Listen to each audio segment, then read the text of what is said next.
حضرت خواجہ نظام الدین اولیاء رحمۃ اللہ کے زمانہ میں ایک ہندو جوگی رہا کرتا تھا جس نے یہ مشق کی ہوئی تھی کہ ہر قسم کے مرض پر صرف اپنی نظر ڈال کر مرض کو سلب اور جذب کر لیا کرتا تھا۔ ایک مرتبہ حضرت نظام الدین اولیاء رحمۃ اللہ پر جادو ہوا اور دورے پڑنے شروع ہو گئے، جس سے آپ بے ہوش ہو جاتے، اور ہوش آنے پر جب خادمین نے عرض کیا کہ حضرت اگر آپ کی اجازت ہو تو فلاں ہندو جوگی کے پاس لے چلیں جو مرض فقط دیکھنے سے ہی سلب کر لیتا ہے، تو آپ نے فرمایا خبردار ایسا مت کرنا، کیونکہ اندیشہ ہے کہ لوگوں کے عقائد میں خرابی آ جائے۔ اتفاق سے ایک دن حضرت نظام الدین اولیاء رحمۃ اللہ کو دورہ پڑا تو وہ بے ہوش ہو گئے۔ مریدین کو اپنے پیر و مرشد سے بے حد محبت و احترام کا درجہ ہوتا ہے، وہ اپنے پیر و مرشد کی تکلیف کو برداشت نہیں کر سکتے۔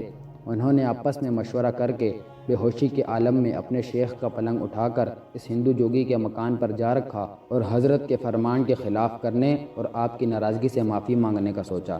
جب حضرت کو اس ہندو جوگی نے دیکھا کہ مسلمانوں کی اتنی بڑی ہستی حضرت خواجہ نظام الدین اولیاء میرے پاس آئے ہیں، وہ تو پھولے نہ سمایا اور دل میں سوچنے لگا کہ اب میری دکان خوب چمکے گی۔ حضرت کو دیکھا اور دیکھتے ہی اپنا تصور پیش کیا اور فوراً مرض کو سلب کر لیا، اور پھر حضرت خود اٹھ کر بیٹھ گئے اور یوں معلوم ہوتا تھا کہ کوئی مرض ہوا ہی نہ تھا۔ حضرت نے دیکھا اس ہندو جوگی کا مکان ہے، آپ سمجھ گئے کہ مرید محبت کی وجہ سے میری تکلیف برداشت نہیں کر سکے، اس لیے شفقت کے مارے کچھ نہ کہا بلکہ اس جوگی کی طرف متوجہ ہوئے اور دریافت فرمایا کہ بتاؤ یہ تاثیر تمہارے اندر کیا ہے اور کس عمل کی بدولت ہے؟ اس ہندو جوگی نے دست بستہ ہاتھ جوڑ کر عرض کیا کہ حضرت میرے پاس ایک ہی چیز ہے، میرے استاد نے مجھے تعلیم دی ہے، اور وہ یہ ہے کہ انہوں نے کہا تھا ہمیشہ نفس کے خلاف کرنا، مطلب یہ کہ نفس کا چاہا ہرگز نہ کرنا۔ میرے پاس صرف یہی ایک عمل ہے، اس کی بدولت سے ہی میں لوگوں کا مرض فوراً سلب کر لیتا ہوں۔ یہ سن کر اللہ کے ولی حضرت خواجہ نظام الدین اولیاء نے اس سے فرمایا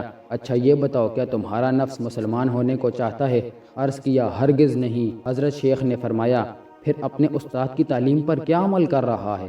ادھر تو حضرت نے یہ فرمایا اور ساتھ ساتھ اپنی باطنی نگاہ نور سے ہندو جوگی کے دل پر توجہ فرمائی۔